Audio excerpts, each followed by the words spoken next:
Actually एक बहुत बड़ा वर्ल्ड क्लास हॉस्पिटल खुलने जा रहा है और शायद वो नीतू जी का केस भी हैंडल कर ले, लेकिन ये फैसिलिटी खुलने में वक्त लगेगा जी।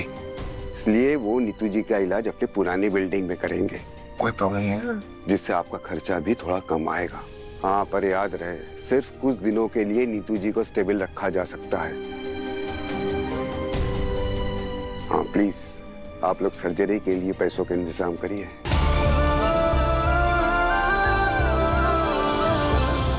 बदतमीजी के सरताज, सारा कांड तेरा किया हुआ, तो हमारे बच्चों को बुरा बोल रहे हैं। खबरदार, जो युवी को हाथ भी लगाया तो कुछ नहीं किया इसने। नहीं मैडम, कैसी बातें कर रही हैं आप? मैं खुद इसका गवाह हूँ। Shut up!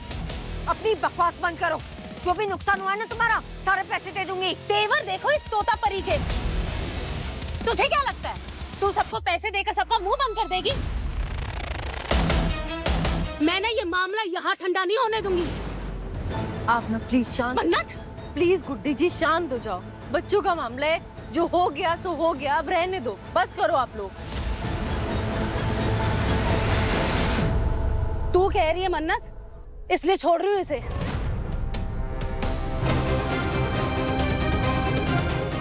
देखिए, माँ बाप का फर्ज होता है बच्चे को प्यार करना, उसे प्रोटेक्ट करना, पर उससे बड़ा फर्ज है बच्चे को सही गलत के बीच का फर्क सिखाना,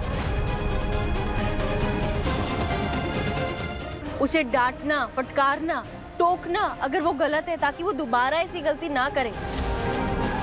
और यहाँ सब लोग जानते हैं कौन सही है कौन गलत है। मैं बहुत गर्व महसूस करती हूँ कि ना ही मेरी दुआ गलत है, ना ही बंटी गलत है, ना इन्होंने झूठ बोला, ना किसी को चोट पहुंचाई। तो आप प्लीज जाइए यहाँ से अपने बच्चों को लेकर।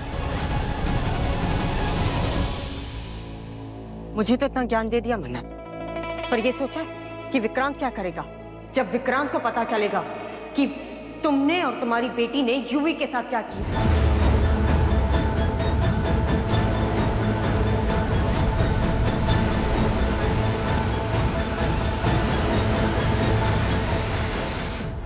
युवी बेटा, चलो यहाँ से, हमें इन लोगों से बात नहीं करनी।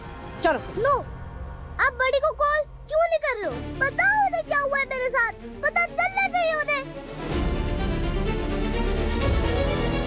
मुझे इस गर्ल को पनिश करना है।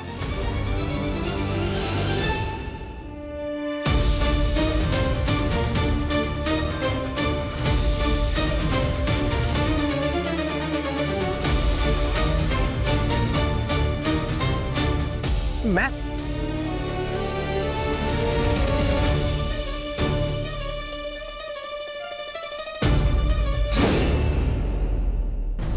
हेलो सर, यशिका मैम और यूवी होटल वापस आ गए हैं। ओके। Okay sir.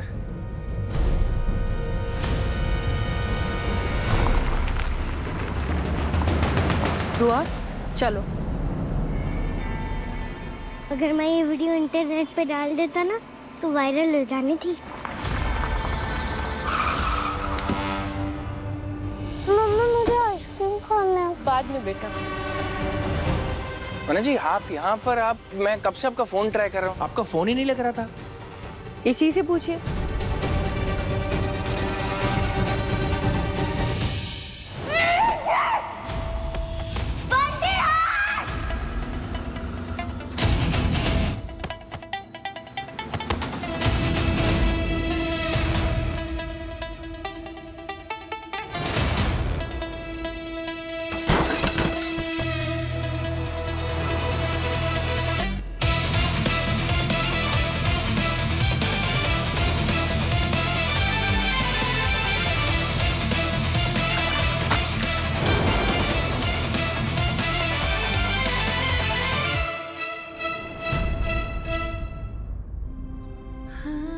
सॉरी मम्मा, मैं आई नो कि आप मेरे से नाराज हो, पर मैं उस लड़के को गिरने नहीं देती। मैं उससे लड़ाई भी नहीं कर रही थी, बस उसने वो बंटी को वो बंटी पर अटैक कर रहा था। सॉरी मम्मा, प्लीज गुस्सा मत होना। आपसे गुस्सा नहीं हो बेटे, गुड़िया आपको क्यों लगता है मैं आपसे गुस्सा होंगी? आपने तो अपने फ्रेंड की हेल्प की है ना, हाँ, उसे बचाया है, तो फिर ये तो अच्छा काम है। अच्छे काम के लिए बेटा कभी भी आप कुछ भी करेक्ट काम करो ना, उसके लिए सॉरी नहीं बोलना। गलत के खिलाफ लड़ना और उसके खिलाफ आवाज उठाना एकदम करेक्ट है, हाँ? और रॉन्ग चीज को चुपचाप सहना, कुछ ना कहना उसके बारे में, नहीं आवाज उठाना, नहीं लड़ना, वो रॉन्ग है, ओके? आपने तो सही काम किया है, आवाज उठाई है, लड़ाई की है, सही के लिए। ये इंसाफ करना नहीं होता, ये जुल्म करना होता है दूसरे पर।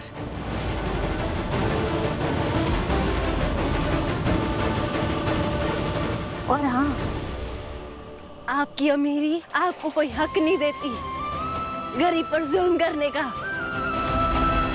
और अगर ये अपने बेटे को ये बात सिखाई होती ना, तो वो बेचारा छोटा सा बच्चा इस उम्र में इंसान को पैसे और स्टेटस में नहीं तोल रहा होता। जैसे मैंने सिखाया है मेरी बेटी को कि पैसे से ऊपर होता है रिश्ता, प्यार, दोस्त। मेरी बेटी इंसान को दौलत में नहीं तोलती, बल्कि दौलत को तोलती है इंसानियत से। मेरी बेटी अमीर नहीं बनना चाहती, एक अच्छा इंसान बनना चाहती है। और हाँ, बहुत पैसा है ना आपके पास, तो उन पैसों से ना एक अच्छी डिक्शनरी खरीदो जिसमें गोल्ड डिगर के मायने हो, सही मायने।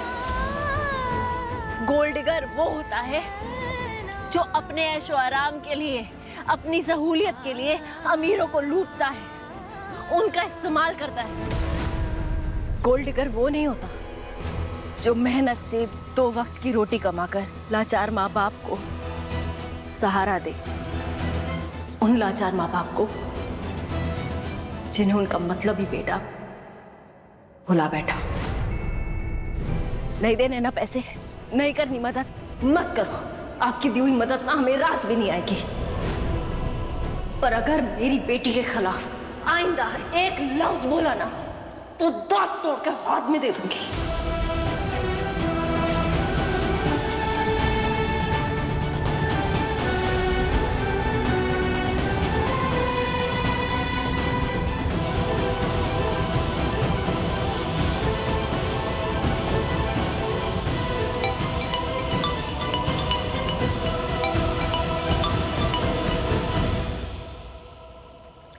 हेलो पापा। अब मन्नत बेटा, क्या हुआ?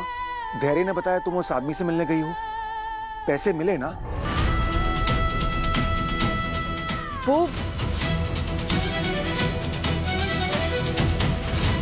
पापा आवाज नहीं आ रही आपकी। हेलो?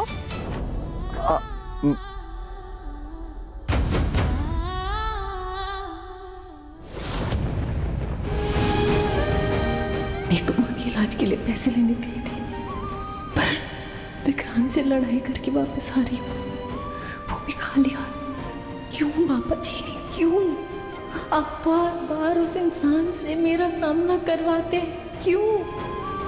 मदद की कोई उम्मीद तक नहीं कर सकती मुझसे।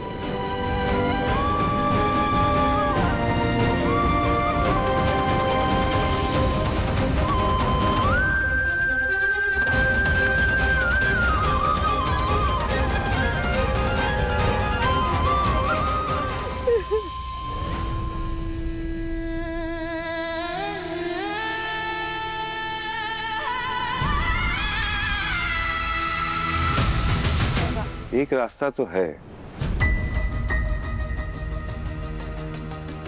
लेकिन वो फैसिलिटी इंदौर में नहीं है।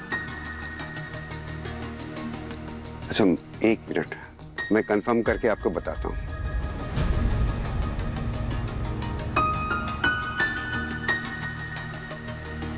उन लाचार माँ बाप को जिन्हें उनका मतलब ही बेटा भुला बैठा। विक्रांत, मैं तुम्हारी नजर उतार देती हूँ। माँ, मुझे पता है तुम इन सब में विश्वास नहीं करते, लेकिन मैं तो करती हूँ ना। मेरी खातिर प्लीज टेल मी समथिंग, ये सब करना जरूरी है क्या? बैठो। एक माँ के दिल के डर को ना तुम नहीं समझोगे विक्रांत। जैसे ही मन्नत का चेहरा मेरे सामने आया, मेरी तो जैसे जान ही निकल गई थी। मुझे डर लग रहा था कि कहीं वो लड़की तुम्हें फिर से परेशान ना कर दे विक्रांत। सच बताओ, मन्नत और धैर्य अभी भी साथ में है क्या? और रोनी, नीतू, तुम मिले क्या उनसे? देखो विक्रांत, मैं चाहती हूँ कि तुम्हारे दिल में जो कुछ भी है ना, तुम मुझसे साफ साफ कह दो प्लीज। Of course. मुझे बिल्कुल भी बुरा नहीं लगेगा, सच। अगर तुम चाहते हो कि मैं ये घर छोड़कर चली जाऊं, तो मैं हंसते हंसते चली जाऊंगी। What? हाँ विक्रांत। माँ, मैंने ऐसा कब कहा? आप ऐसे क्यों बोल रही हैं? तुम्हारे बर्ताव ने। मैंने क्या किया? आज तक तुमने यूवी को कभी भी नहीं डांटा। तुम सारा घर अपने सर पे उठा लेते थे विक्रांत। और आज, और उसकी वजह मन्नत और उसकी बेटी है।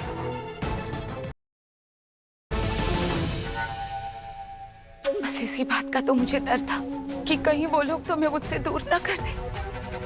विक्रांत, सच कहूं तो मुझे बहुत डर लग रहा है। तुम मुझे खुद से दूर तो नहीं कर दोगे ना? हाँ? लिसन टू मी, ऐसा कभी नहीं होगा। कहीं नहीं जा रही हैं। उन धोखेबाजों से मेरा कोई वास्ता नहीं है। मैं अपनी लाइफ में बहुत आगे मूव ऑन कर चुका हूं। एंड ऐसा कुछ भी नहीं हो सकता जिससे ये सच बदल जाएगा। ओके? आप प्लीज कम ऑन, आप टेंशन मत लीजिए। कम। ओके? चलो अच्छा, विक्रांत के दिल में उन लोगों के लिए अब भी नफरत ही, कुछ नहीं बदला और ना ही हम बदलने देंगे। एक्चुअली एक बहुत बड़ा वर्ल्ड क्लास हॉस्पिटल खुलने जा रहा है और शायद वो नीतू जी का केस भी हैंडल कर ले, लेकिन ये फैसिलिटी खुलने में वक्त लगेगा जी। इसलिए वो नीतू जी का इलाज अपने पुरानी बिल्डिंग में करेंगे। कोई प्रॉब्लम नहीं है। जिससे आपका खर्चा भी थोड़ा कम आएगा। हाँ, पर याद रहे, सिर्फ कुछ दिनों के लिए नीतू जी को स्टेबल रखा जा सकता है। हाँ प्लीज, आप लोग सर्जरी के लिए पैसों का इंतजाम करिए।